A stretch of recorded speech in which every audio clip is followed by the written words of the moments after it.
খুব ভালো করে লক্ষ্য করুন, এটা হচ্ছে আপনার আয়ু রেখা। আয়ু রেখা মানে আপনার আয়ু নির্দেশ করে আপনি কতদিন বাঁচবেন, আর নির্দেশ করে আপনার জীবনে কোনো ফাঁড়া বা দুর্ঘটনা এগুলো কিন্তু আছে কিনা। এই আয়ু রেখার উপরে যদি এরকম কাটাকুটি দাগ থাকে তাহলে ভাববেন যে আপনার কিন্তু জীবনে ফাঁড়া রয়েছে। আর আয়ু রেখা যদি মধ্যে কোনো যদি কাটাকুটি দাগ না থাকে এবং আয়ু রেখা যদি বেশ সুন্দর লাল রঙের হয়ে থাকে, তাহলে কিন্তু আপনার আহ সুন্দর হতে হবে, কোথাও কাটাকুটি কিন্তু থাকা চলবে না, তাহলে অতি অবশ্যই আপনার দুর্ঘটনা বা ফাঁড়া কিন্তু আপনার না হওয়ারই সম্ভাবনা বেশি থাকে।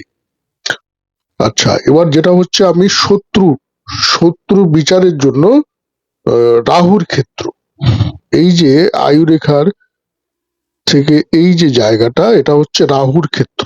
রাহু, এই রাহু ক্ষেত্র থেকে যেসব রেখা, এটা হচ্ছে আপনার ব্রেন লাইন বা মস্তিষ্ক লাইন, আপনার মস্তিষ্কের চিন্তা ভাবনা, আপনার মস্তিষ্কের ক্ষমতা, এগুলো কিন্তু নির্দেশ করে। এটা হচ্ছে মস্তিষ্ক লাইন।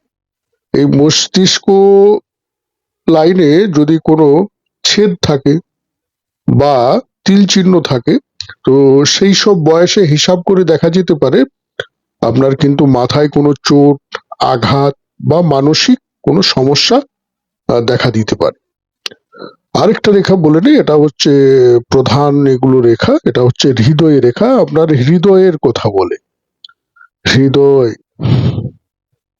আপনার হৃদয়ের কথা বলে। হৃদয় আপনার প্রেম ভালোবাসার কথা বলে, আপনার সম্পর্ক রিলেশনের কথা বলে। এই রেখাটা যত সুন্দর হবে, পরিষ্কার হবে, তত আপনার প্রেম ভালোবাসা এগুলো কিন্তু ভালো হবে। এবার আপনার শত্রু প্রচন্ড, সেটা আপনি বুঝবেন কি করে, বা অন্যের কারো হাত দেখেও আপনি বুঝবেন কি করে? যদি দেখা যায় আপনার রাহু ক্ষেত্র থেকে এই রেখাগুলো বেরিয়ে দেখা গেল আপনার এই মস্তিষ্ক লাইনে যে টাচ করেছে, আর যদি মস্তিষ্ক লাইনকে টাচ করা শুধু নয়, কেটে বেরিয়ে যায়, তাহলে আপনার কিন্তু সেই শত্রু আপনার মানসিক চিন্তারও কারণ হতে পারে। আর যেগুলো আয়ু রেখাকে টাচ করবে রাহু রেখা থেকে বেরিয়ে, সেই শত্রুগুলো আপনাকে কিন্তু জ্বালাতন করতে থাকবে। আর এগুলোতে আপনি এই রাহু রেখা হাতে অতিরিক্ত যদি থাকে, আপনি জানবেন আপনার সমস্ত কাজে একটা বাধা প্রাপ্ত হবেন, হয়তো বেশিরভাগটাই আপনি এগিয়ে গেছেন সেই কাজটা, কিন্তু কোনো না কোনো ভাবে আপনি নিজের মানুষদের সহযোগিতা পাচ্ছেন না, যার কারণে ছোটখাটো একটা ব্যাপারের জন্য আপনার সেই কাজগুলো, বৃহৎ বৃহৎ কাজগুলো কিন্তু আপনার আটকে আটকে রয়েছে। এগুলো হয় কিন্তু এখানে এই রাহু রেখার কারণে।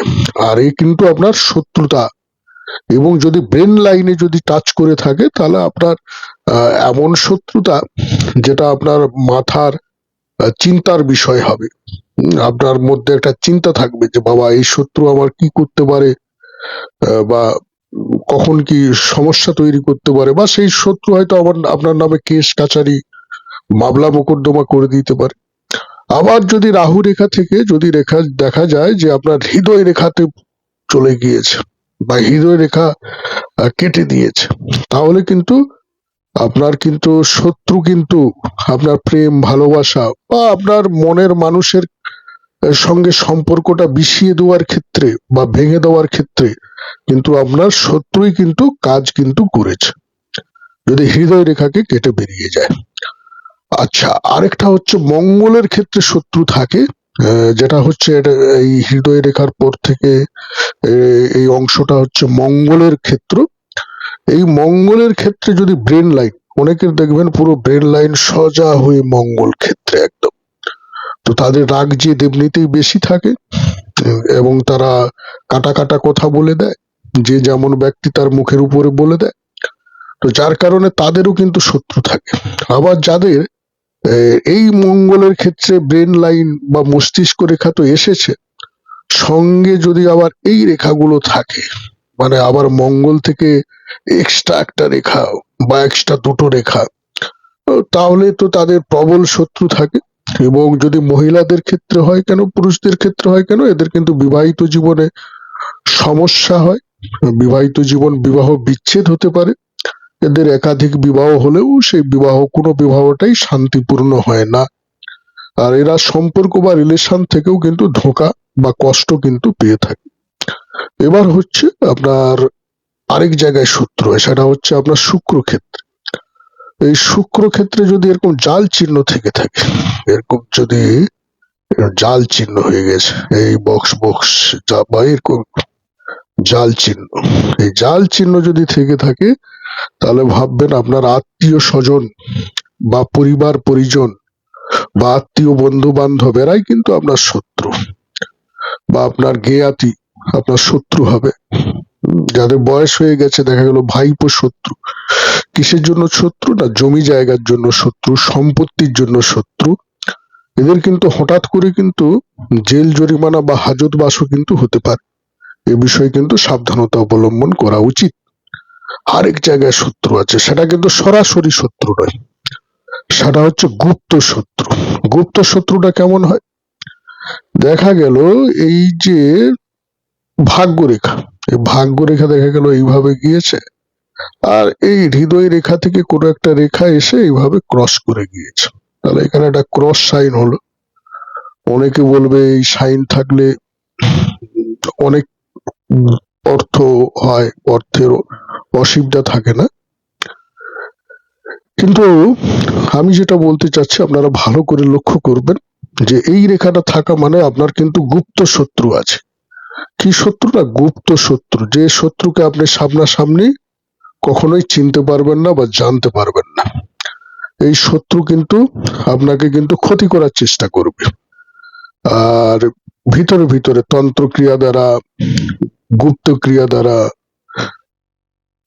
তন্ত্র মন্ত্র দ্বারা, বিভিন্ন টিপ টোটকা দ্বারা আপনার কিন্তু গুপ্তভাবে আপনার সামনাসামনি হয়তো শত্রুটা খুব ভালো ব্যবহার করছে, কিন্তু পিছন থেকে কিন্তু আপনার ক্ষতি করার চেষ্টা করবে।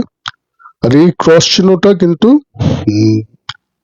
অনেকের বাস্তুতে দোষ রয়েছে সেটাও কিন্তু নির্দেশ করে।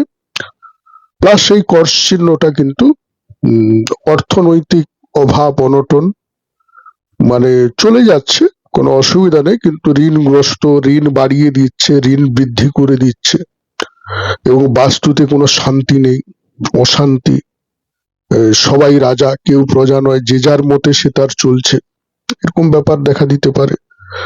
বাস্তুতে যে কোনো ভাবে খরচ হয়ে যাচ্ছে, সেটা রোগ ভোগে হোক, সেটা অন্য কারণে হোক, হ্যাঁ, যে কোনো ভাবে অর্থ কিন্তু ব্যয় হয়ে যাচ্ছে। এটা হচ্ছে গুপ্ত শত্রু। তাহলে আপনাদের কিন্তু একদম সামনাসামনি শত্রু থেকে গুপ্ত শত্রু পর্যন্ত আপনাদের হাতে, কিভাবে আপনারা দেখতে পাবেন বা বুঝতে পারবেন, সেটা কিন্তু আজকে আপনাদের কিন্তু শিখিয়ে দিলাম। ভালো থাকবেন, নমস্কার।